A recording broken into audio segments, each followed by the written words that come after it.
믿음에 대한 이야기인데, 이것이 믿음이라면 한번 생각해 봐야 되겠다, 이런 생각이 들 정도로 무시무시합니다.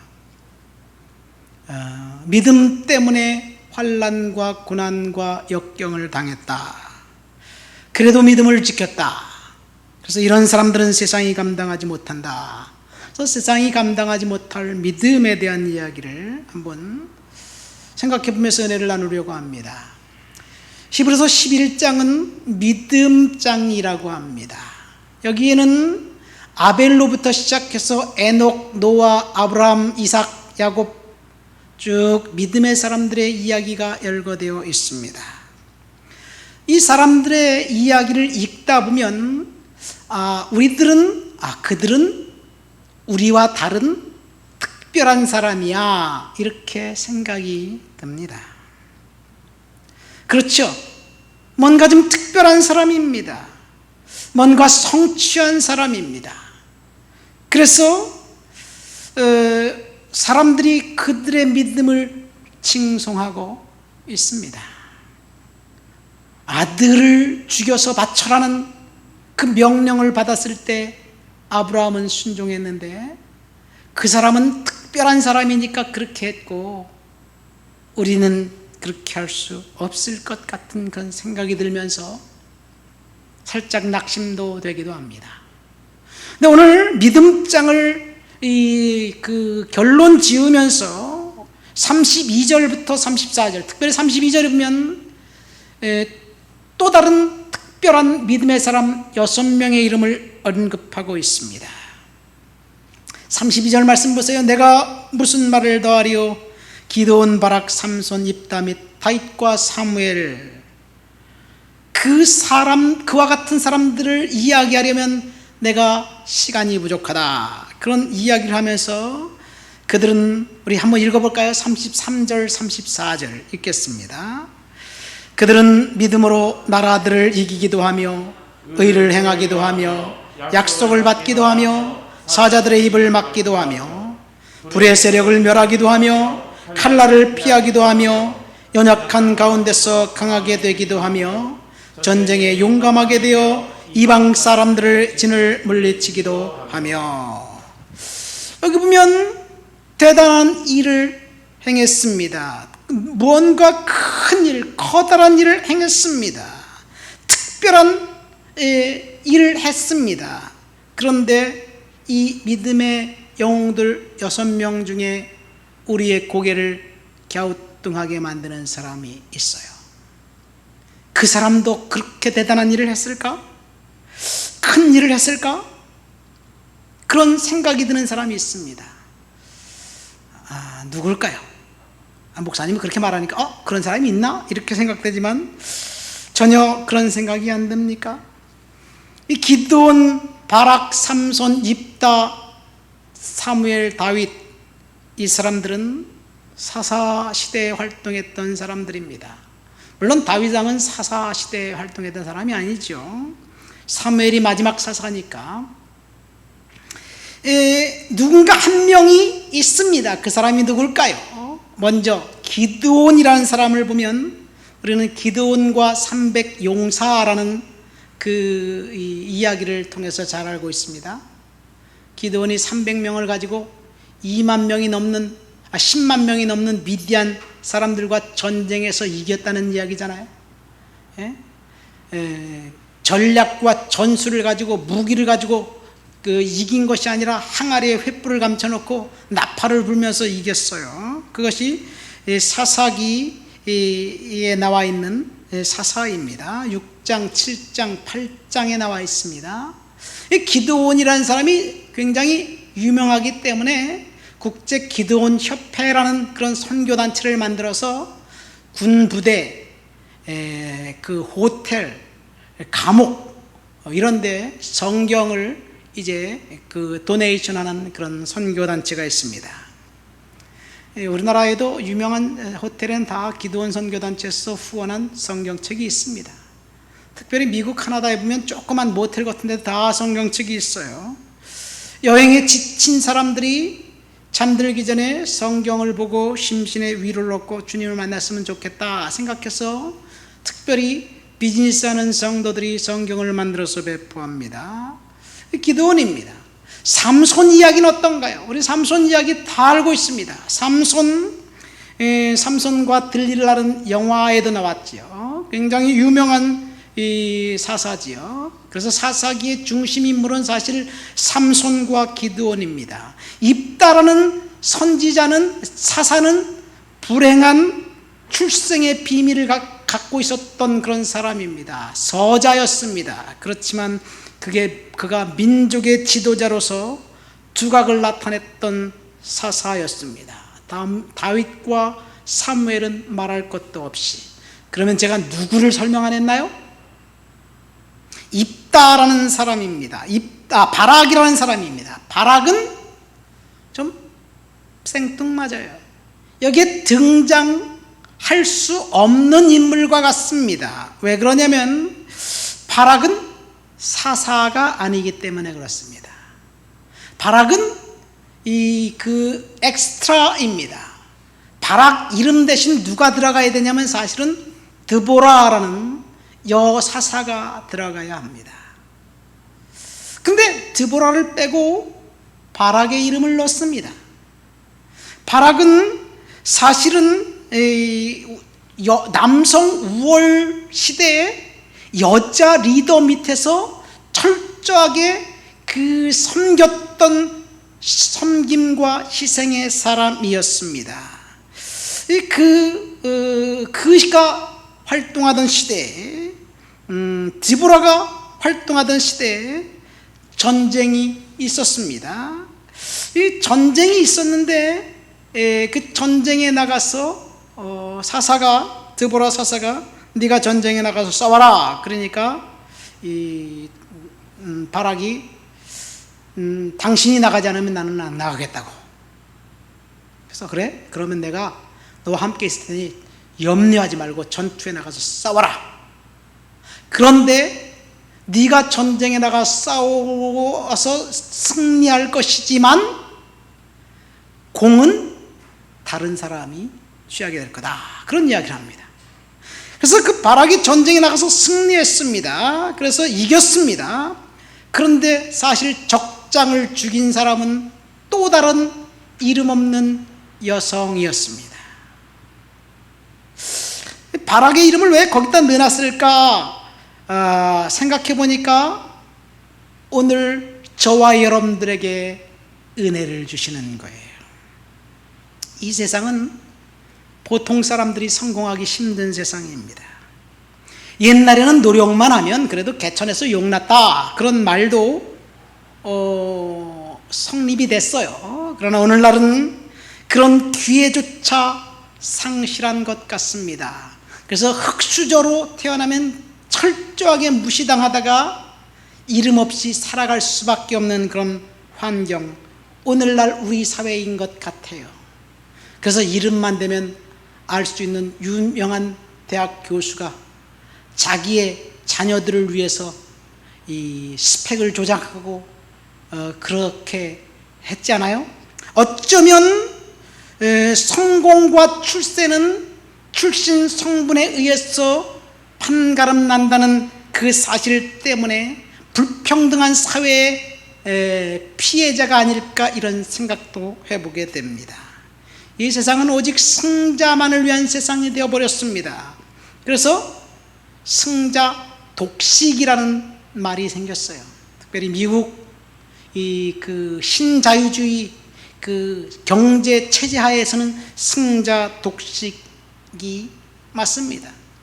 이긴 사람이 10개 중 7개를 가져요. 그리고 나머지 3개를 가지고 놀았습니다.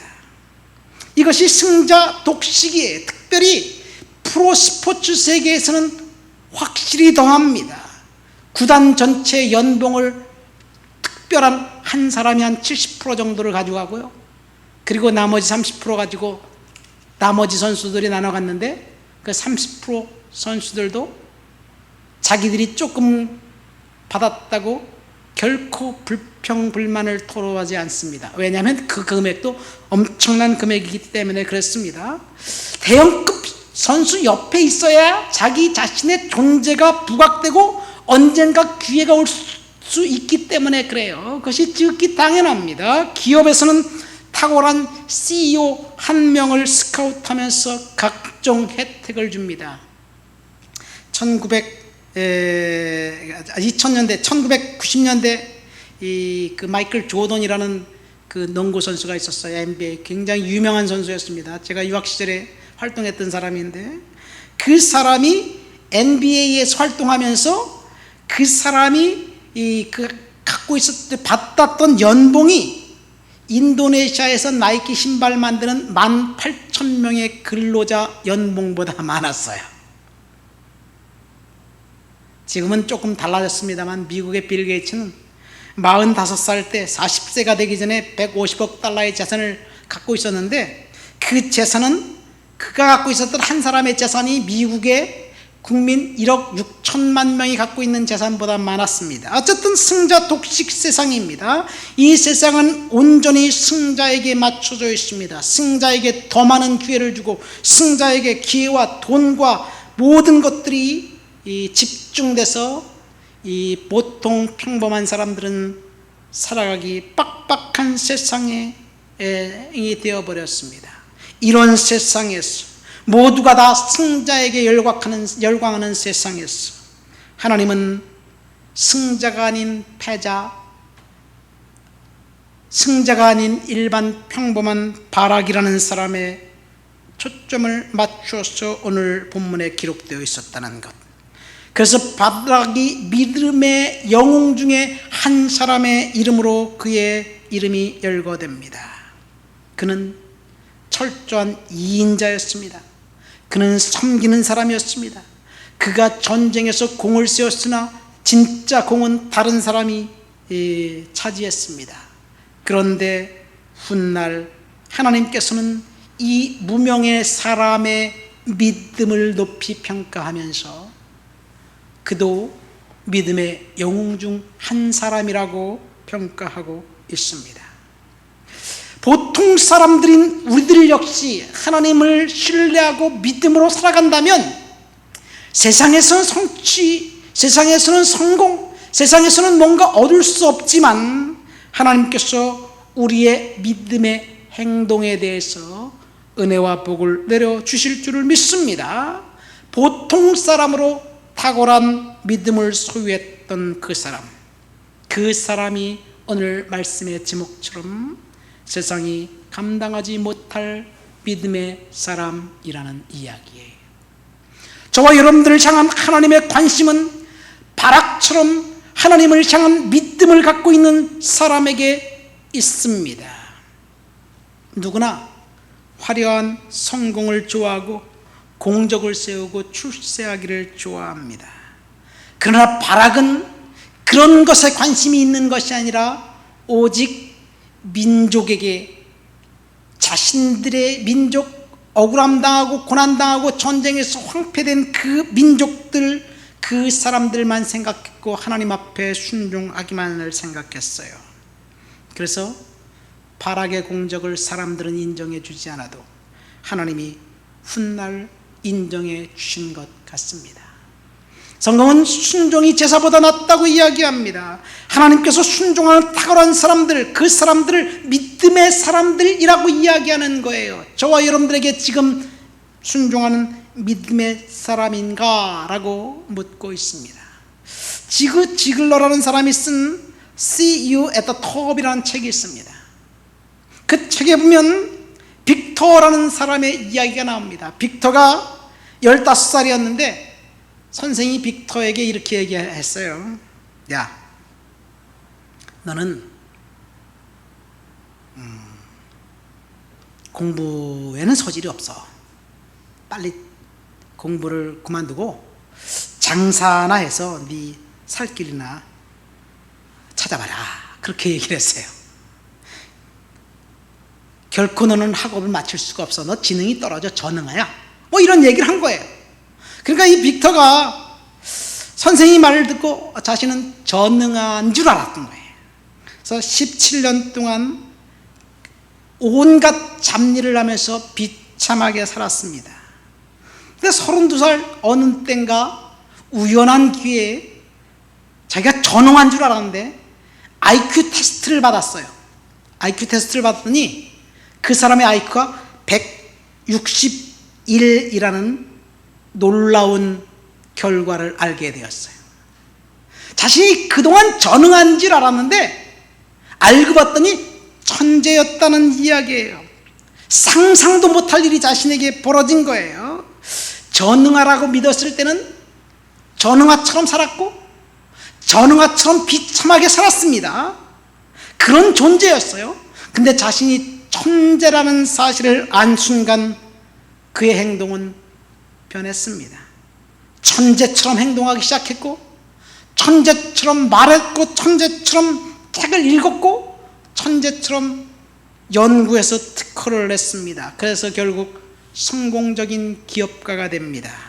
그 가운데서 가장 중요한 사건은 그가 국제멘사협회의 회장이 된 거예요. 국제멘사협회란 뭐냐면 IQ가 140 넘는 천재들의 협회입니다. 천재들의 협회에서 회장이 된 거예요. 빅터는 하루아침에 엄청난 분량의 지식을 얻은 것이 아니었습니다. 빅터는 하루아침에 엄청난 분량의 자신감을 얻었습니다. 그래서 더 효율적이고 더 생산적인 사람이 되었습니다. 지금까지 생각했던 자신과 다른 사람이 되었습니다. 자신을 다른 시각으로 바라보게 되자 행동이 바뀌었고 변화가 생겼고 그 인생은 성취가 시작되기 시작한 것이에요. 전혀 다른 결과가 그의 인생에서 생긴 겁니다. 마침내 위대한 결과를 이루었습니다. 무엇 때문에 그런가? 딱 한 가지, 자기 자신은 천재라고 생각했고 나는 가능성이 있다고 믿었기 때문입니다. 이것이 믿음의 힘이에요. 그렇다면 하나님께서 저와 여러분들을 위해서 놀랍고 특별한 일을 하실 것이라는 사실을 믿는 사람과 그렇지 못하고 믿지 않는 사람의 결과는 엄청난 차이가 있을 줄 믿습니다. 우리는 첫 번째로 하나님을 신뢰해야 되고 두 번째로 우리 자신을 신뢰해야 됩니다. 첫 번째로 하나님을 신뢰해야 될 이유는 하나님은 저와 여러분들을 하나님의 위대한 걸작품 중에 걸작품, 하나님의 형상대로 우리를 창조하셨습니다. 하나님께서 저와 여러분들을 통해서 놀랍고 위대한 일을 계획하고 계십니다. 그래서 우리는 하나님의 손에 붙잡힌 바 되어서 놀라운 일을 하게 될 줄을 믿습니다. 하나님이 주신 능력으로 우리는 위대한 일을 할 수 있습니다. 하나님께서 주신 능력으로 우리는 하나님 영광 드리는 커다란 일을 할 수 있게 될 줄을 믿습니다. 왜요? 하나님이 저와 여러분들을 그렇게 창조하셨기 때문입니다. 하나님께서 우리들을 보면서 뭐라고 평가하실까요? 너는 나의 형상대로 내가 창조한 나의 자녀다. 너는 탁월한 존재다. 우리들 속에, 우리들 DNA 속에 하나님이 탁월하고 위대한 일을 할 수 있도록 만들어 주셨어요. 그런 얘기를 하잖아요. 우리의 지능, 인간의 지능이 무궁무진한데 우리가 쓸 수 있는 지능은 단 10%도 안 된다는 것. 그렇죠? 10%도 안 됩니다. 위대한 능력이 우리 속에 잠재되어 있는데 그 잠재된 능력을 우리가 소모하고 소비하고 그리고 그것을 무가치하게 여기는 것, 그것이 문제입니다. 우리 속에 심어놓으신 하나님의 능력, 그것을 우리는 하나님을 믿고 믿음으로 개발하고 그렇게 살아갈 때 하나님께서 저와 여러분들을 통해서 놀라운 일을 하실 줄 믿습니다. 문제는 우리가 지금 패배감과 좌절감과 수 없다는 그런 부정적인 생각이 우리를 지배하기 때문에 그렇습니다. 왜 그런 것들에 의해서 지배받느냐? 환경에 의해서 지배받는 거예요. 환경이 주는 절망감, 절망할 수밖에 없는 코로나 현실, 그런 현실이 저와 여러분들을 위축하게 만듭니다. 바락은 환경은 지금 힘들었습니다. 어렵습니다. 가나안에 강력한 철병과 900대가 있어서 20년 동안 자신들을 짓밟았습니다. 그런데 사사의 이야기를 듣고 하나님의 능력을 힘입고 분연히 일어나 결국 승리했습니다. 여기 우리가 읽은 6명의 그 믿음의 용사들, 이들의 공통점이 있습니다. 아까 우리가 32절, 33절, 34절 말씀 읽었죠?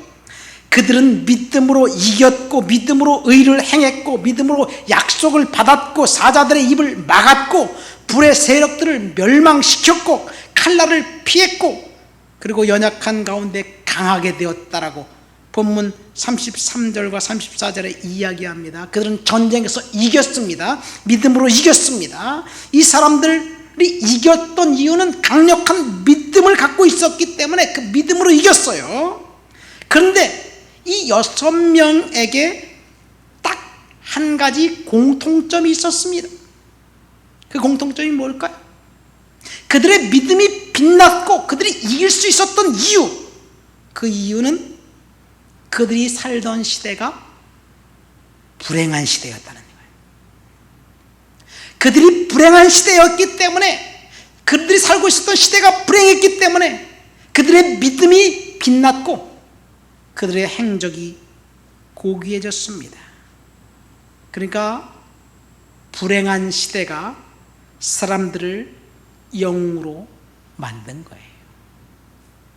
그 사람이 원래 탁월했기 때문에 영웅이 된 것이 아니라 불행한 시대가 사람들을 영웅으로 만들었습니다.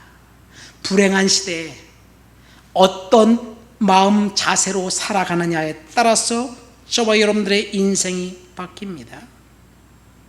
다윗과 사무엘도 마찬가지예요. 혼탁한 시대였습니다.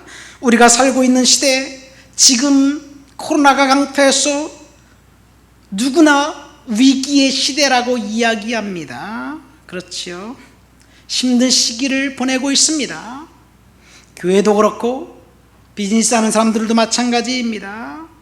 이 위기의 시대, 정의가 사라져 불법이 난무하는 시대, 공정이 뒤틀린 시대, 분명히 위기의 시대임을 누구도 거부할 수 없습니다. 그런 위기의 시대에 대부분의 사람들은 환경을 탓하고 상황을 탓합니다. 나는 빽이 없어요. 나는 흙수저예요.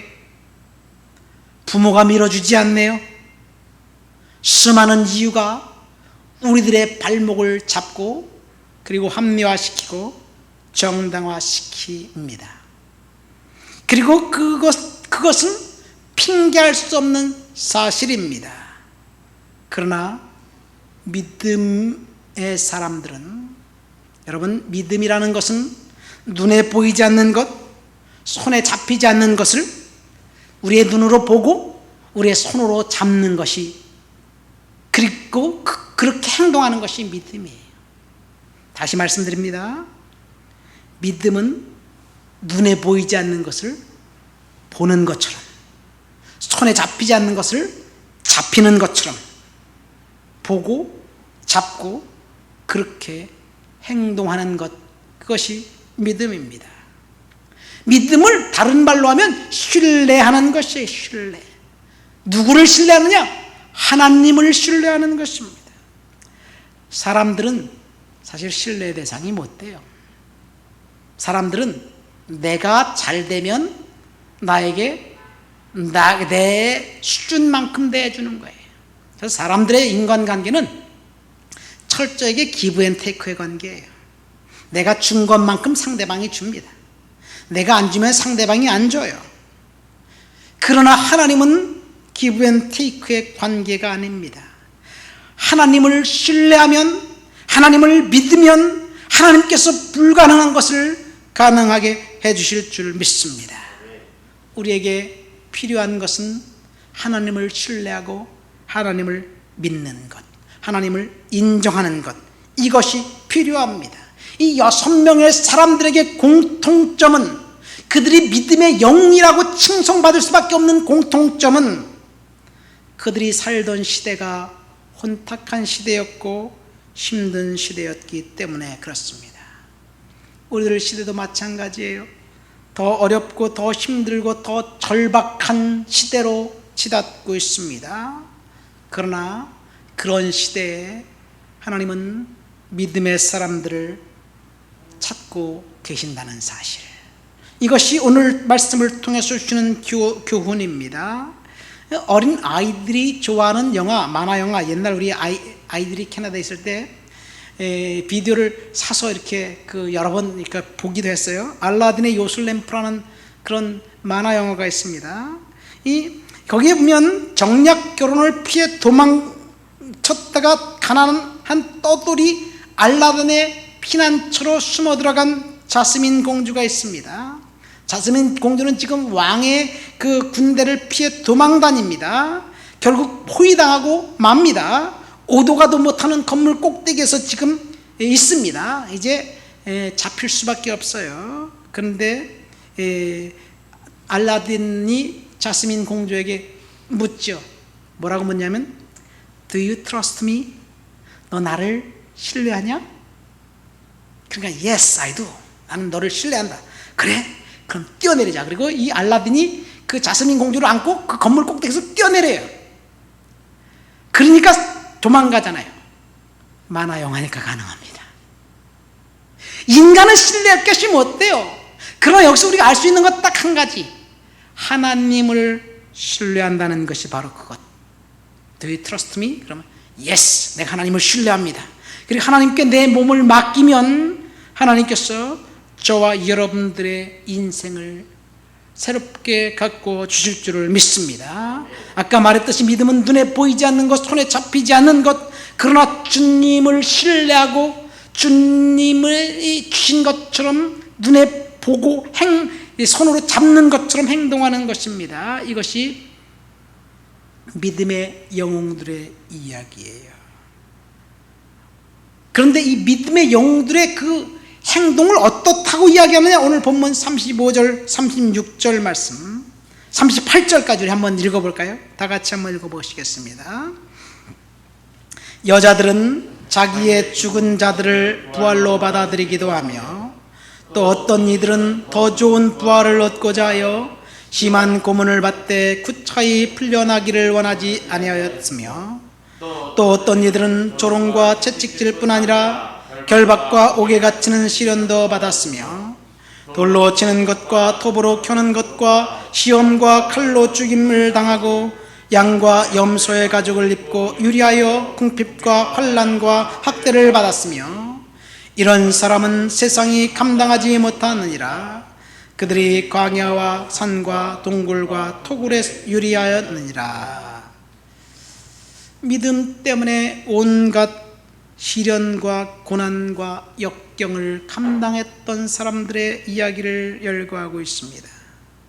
이렇게 열거된 이 이야기들이 믿음 때문에, 믿음을 지키기 위해서 감당해야 할 시련과 고통스러운 삶의 모습들이었다는 이야기예요. 그래서 첫 번째 믿음은 하나님을 신뢰하고 신실하면 바락처럼 믿음의 그 보통 사람들도 하나님께서 놀랍게 쓰신다는 이야기가 첫 번째 교훈이라면, 두 번째 오늘 본문을 통해서 주신 교훈은 세상이 감당하지 못할 믿음, 시련, 역경을 감당해야 했던 그 사람들이 오늘 세상이 감당하지 못할 믿음의 사람들이라는 이야기예요.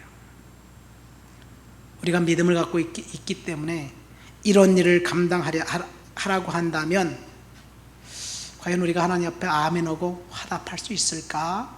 이런 질문을 지금 하나님 앞에서 해보는 거예요.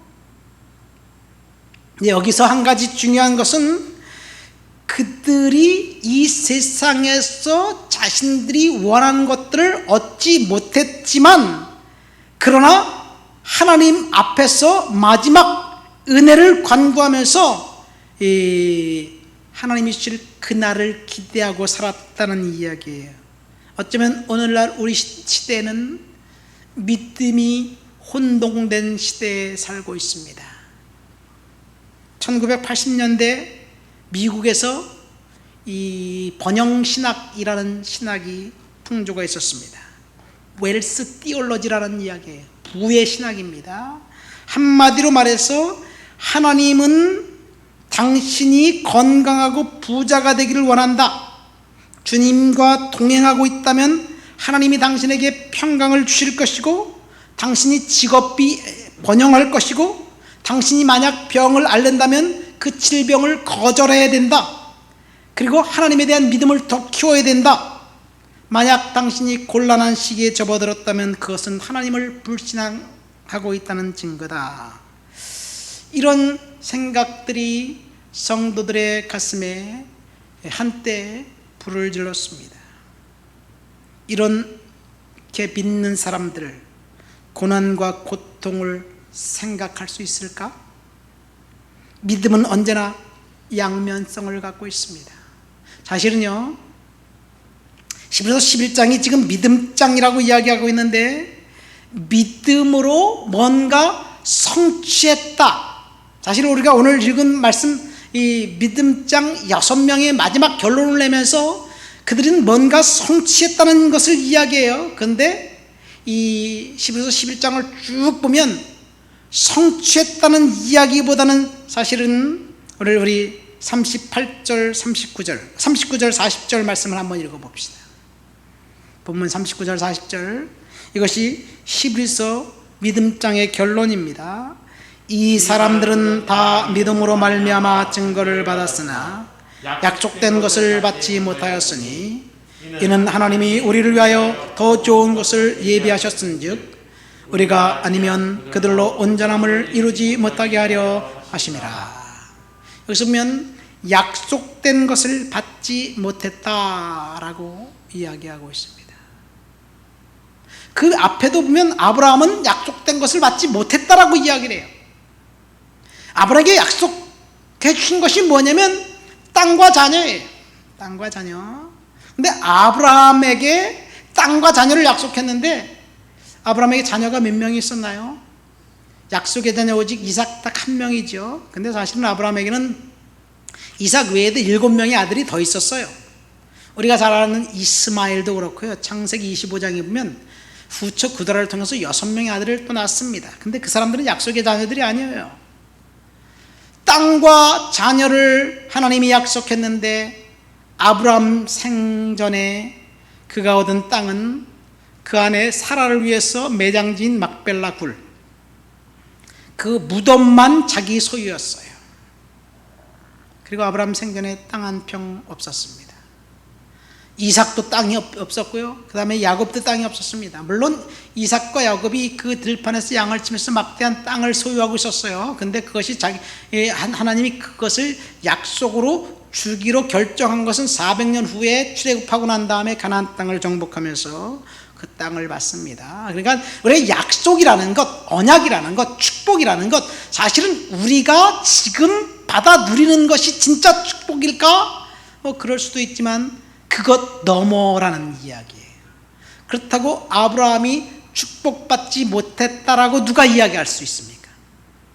그가 그 생전에 하나님이 약속한 땅, 하나님이 약속한 자녀, 딱 이삭 한 명 있었고 그 다음 땅도 없었지만 그는 믿음의 사람, 축복의 사람이면 아무도 거부할 수 없습니다. 그러니까 저와 여러분들이 믿음을 통해서 첫 번째로 바락처럼 우리의 그 무명인이지만 보통 사람이지만 믿음을 갖고 있으면 하나님이 놀랍게 인정하신다는 것이 첫 번째 오늘 본문을 통해서 주신 교훈이고, 두 번째 교훈은 우리가 하나님께서 약속하신 그 축복은 현세적인 것을 너머에 있다는 이야기예요. 그러나 현세적인 것을 거부하지는 않습니다. 현세적인 축복 플러스 이 약속 그 너머 있는 그 축복, 그것을 기대하면서 믿음으로 살라는 이야기예요. 이것이 오늘 본문 말씀을 통해서 주는 축복입니다. 우리는 위대한, 세상이 감당치 못할 믿음의 사람이 되었음을 예수님의 이름으로 축원드립니다. 말씀을 맺습니다. 히브리서 11장에 보면 믿음의 사람들이 열거되어 있는데, 어떤 의미에서 보면 그 믿음의 사람들은 저와 여러분들과 다른 사람들, 그들의 이야기인 것 같습니다. 그러나 이것이 과연 우리의 이야기일까? 라고 생각해 볼 때 믿음의 사람 32절에 마지막 6사람을 열거하면서 바락이라는 사람의 이름을 끼워넣고, 그 사람을 통해서 그것은 특별한 사람의 이야기가 아니라 저와 여러분들의 이야기라고 믿음장을 결론내고 있습니다. 히브리서 11장에서 이야기한 믿음의 결론은 이거예요. 믿음의 사람들이 살아생전에 자신들에게 약속되었던 것을 받지 못했을지라도 그것이 받지 못한 것이 아니다, 하나님께서 더 좋은 것을 주시기로 예비하셨다는 이야기예요. 그래서 우리는 믿음으로 살아가는 거예요. 언젠가 제가 말씀드렸죠. 성령께서 우리의 연약함을 도우시나니 말할 수 없는 탄식으로 우리를 위해서 기도하신다라는 이 말씀을 하실 때 성령께서 우리의 형편과 처지를 다 알고 계셔요. 그래서 우리를 도와주실 것입니다. 충만한 믿음만 있다면 저와 여러분들이 굳이 하나님 앞에 간절히 기도하지 않아도 된다는 이야기를 했어요. 왜요? 중요한 것은 믿음입니다. 하나님이 나와 함께 하신다는 믿음, 그래서 하나님이 지금 저와 여러분들을 통해서 놀라운 일들을 하신다는 믿음, 그 믿음을 갖고 있으면, 겨자씨지 않을 만한 믿음을 갖고 있으면 이 산을 명해서 저리로 옮겨지라, 바다로 빠져라, 또 바다에 그렇게 될 것이라고 말씀하셨어요. 그래서 우리는 믿음의 사람임을 믿습니다. 믿음을 가지고 우리가 하나님이 주신 놀라운 은혜와 능력을 쟁취하면서, 그런 사람들, 환경이 열악하고 절박할지라도 저와 여러분들이 믿음을 갖고 있을 때 그 믿음을 통해서 놀랍게 이루시고 성취해 주실 것을 믿습니다. 오늘 다 같이 말씀을 생각하면서 통성으로 기도합니다. 하나님,